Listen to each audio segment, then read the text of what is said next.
ते पण महत्वाचे 3 पॉईंट लक्षात ठेवायचे बघा. एक तर प्रिंट मारायचं, कुठं पण प्रिंट मारायचं असेल तर कंट्रोल पी बटन दाबायचं.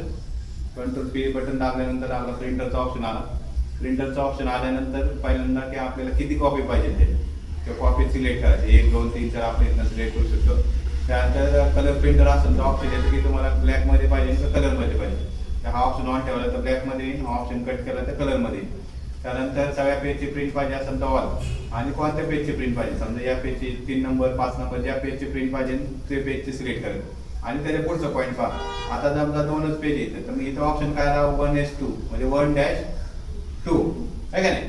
पण समजा मला काय करायचं की समजा 10 पेज आणि 10 पेज मध्ये मला काय करायचं की 5 नंबरचं पेज पाहिजे आणि त्यानंतर 7 नंबरचं पाहिजे आणि त्यानंतर 9 नंबरचं पाहिजे.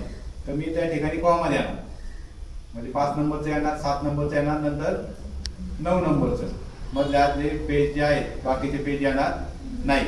आणि तर मी जर म्हणलं 5 ते 10 पाहिजे तर मी 5-10 असं टाईप करणार.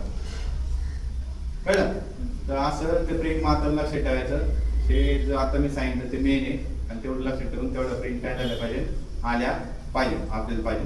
ओके.